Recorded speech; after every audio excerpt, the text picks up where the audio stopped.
Hi, so I just had to drink some chocolate before shooting this video.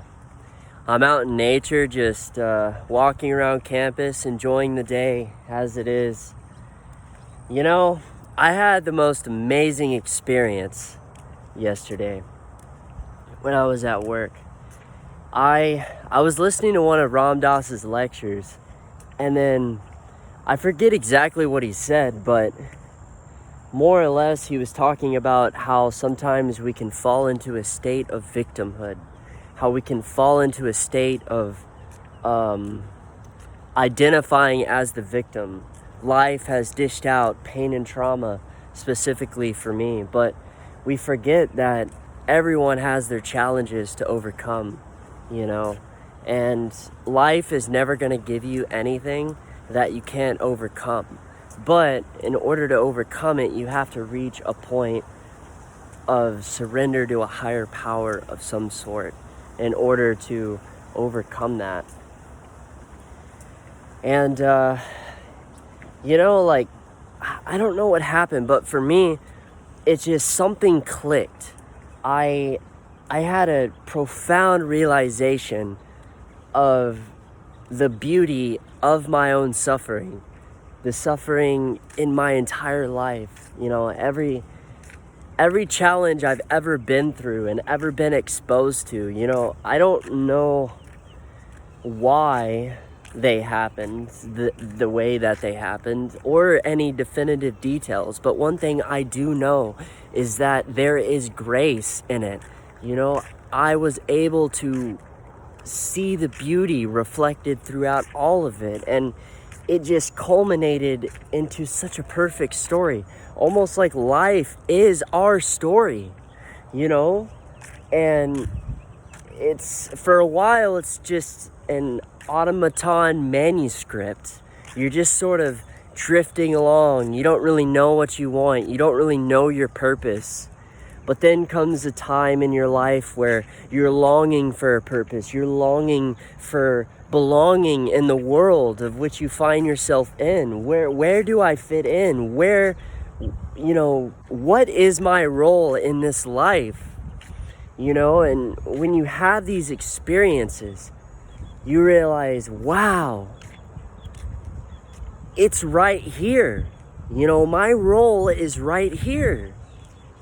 Whatever situation I'm put in or dealt with, is just, it's just, this is our role to play. And there's such peace of mind in that. More so escaping the victimhood. I no longer have to identify with the past. Once I'm able to escape that, leave that behind me, let it all go, then I'm able to be who I want to be and do what I want to do. And I think whatever brings you peace, love, and happiness is what's going to be the best version of yourself. So you should definitely seek out what is going to make you happy, what is going to allow you to culminate a life of peace and love. Smile. And it's a work in progress. I always get nervous for some reason when I have a camera on me. Probably because I'm aware that there's a camera on me. And, I flow through states of consciousness throughout the day. I'm never in the same state of consciousness all the time. So, it's, but the place I was before yesterday was in such a place of just a feeling of apathy, and it's just heavy, and it gets tired after a while. It gets very tiring, and you just learn to let it go.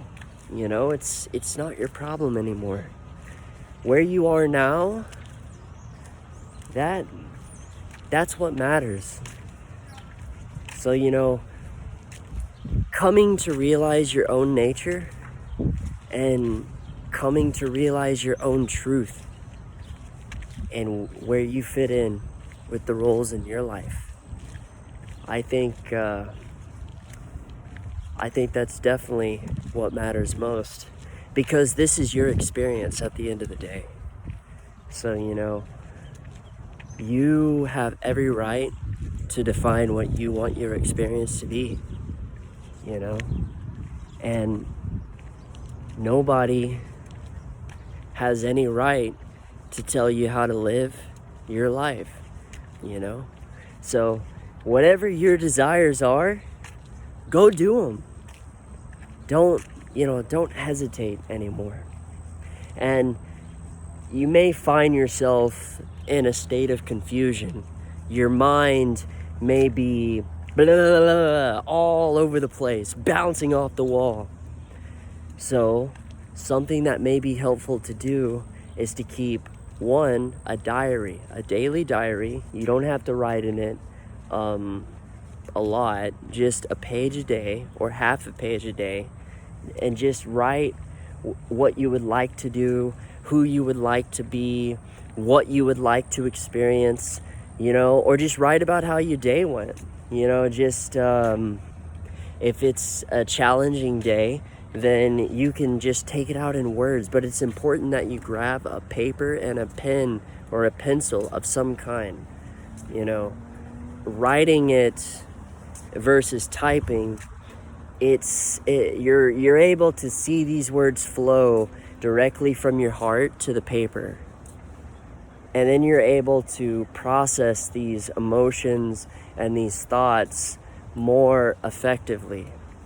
So that's number one. And number two, make a list. It doesn't have to be very big, but just start out with 5 things.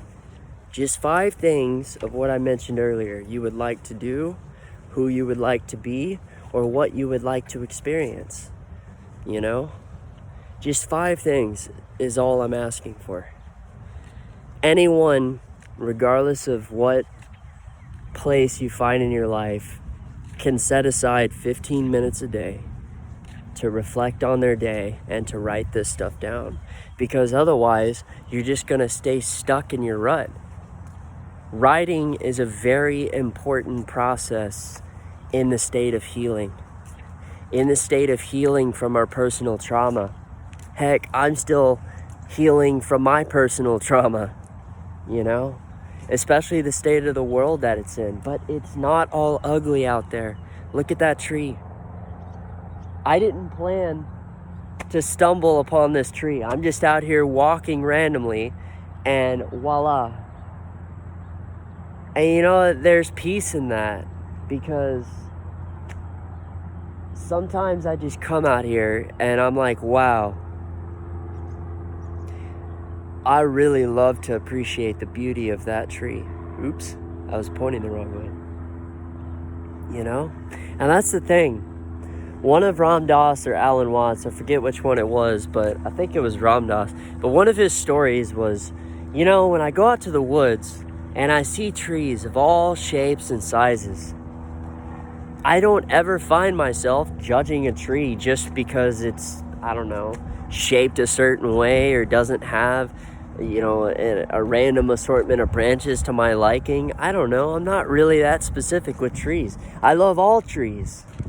And most people do. Maybe someone is judgmental of trees. I don't know.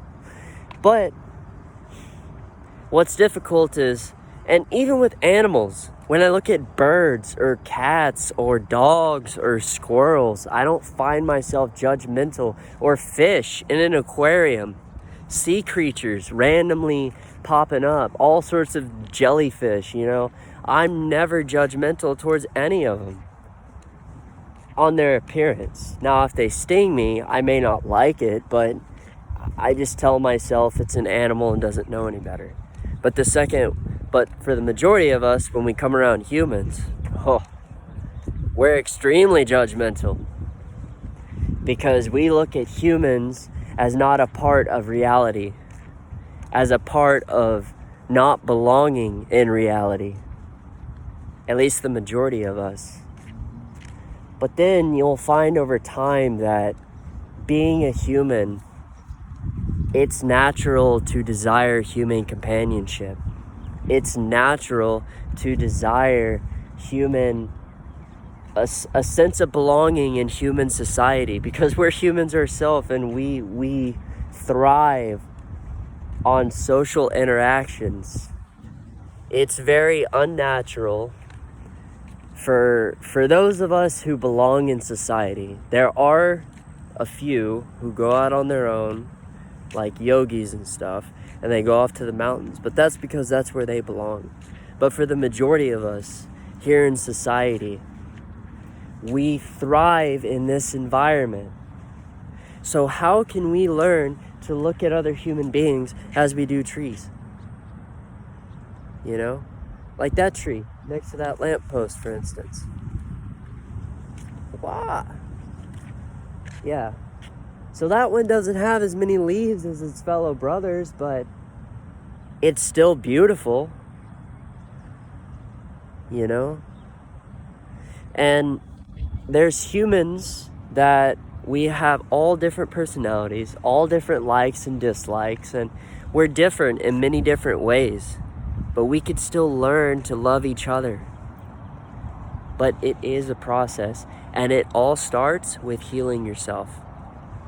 Because if you are still living in a state of victimhood, if you're still identifying with all of your past traumas and woe is me and all of this stuff that's just heavy energy, then you're gonna make healing other people near damn impossible. It's just not gonna work. You know, we have to heal ourselves. We got to give ourselves space, time, and attention. And if you're not doing that, you're disrespecting yourself. And you're disrespecting your values. And you're still living in that state of consciousness. And it takes a lot of courage to step out of that consciousness. To ask for a higher power to intervene and to help you with healing. It's okay to cry. It's okay to act like a kid again. You know, all this, I forget exactly how it's said, but Jesus did say, unless you, as I said, I don't know exactly how it's said, but it was more along the lines of, if you are not as a child, you shall not be permitted to enter the kingdom of heaven. And the kingdom of heaven, to me, is accessible in this reality. But it requires a little bit of imagination and letting go of identifying with your past trauma. Embrace your inner child. Give it the love and attention it deserves. And in my opinion, we weren't meant to be adults anyway. That's God's job.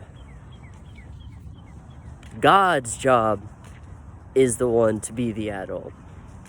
And allow him, her, it, however you view God, to guide you, to be your parent when you need it. You know? It's okay to let go. And I'm not telling you to quit your job. If you have kids, I'm not telling you to be not a parent to your kids. That's not my message at all. My message is more to be taken intuitively, not literally. And what I mean by that is to follow your heart's desire, not your mind's, because your mind will never know what's best for you, but your heart will. Your heart will know what's best for you, but you have to learn to listen to it. And the first steps are forgiving yourself and forgiving other people. But first, you have to forgive yourself, especially if you're in a state of apathy. You know, and then just go out in nature and be yourself. You wouldn't believe how many people are afraid to be themselves. They're terrified. And society doesn't want you to be yourself. because society is very judgmental. Very judgmental. No. Don't be yourself. Go after this instead. Just keep buying stuff, you know? Just keep drowning your feelings with whatever your pleasures are. And it's perfectly okay to indulge in pleasures. I'm not shunning that at all. But if you're indulging in pleasures to cover up these emotions that are buried deep within you, and you're not giving yourself time and attention and the space to feel these emotions, give yourself time to cry. It's okay. Nobody has to be there. And then pray or meditate or just let it all go. Let it all go. You know? And it's just such a relief not to have that baggage on you anymore. And when you do finally, when it does click, and you do let it all go, the bliss is just, it's more of a feeling of bliss, of relief, that you don't have to deal with that anymore. Because there's people that stay stuck in this state of consciousness for years. You know how many people are stuck in the state of victimhood? Woe is me. So many. And there's people that are paralyzed from the waist down who couldn't love life anymore than they already do. So I will say, do what's best for you. Do what's best for yourself. And go be happy. Do what makes you happy. Follow your desires. And that's my message. If you love this video, make sure to leave a like or dislike. Comment in the comment section below. Subscribe for more content. I'm going to be posting more videos more frequently. And I'll be talking about different topics. If they help you, then please feel free to share your experience. I love communicating with people and being to whatever aid I can possibly be. So, love you guys. Blessings. Bye.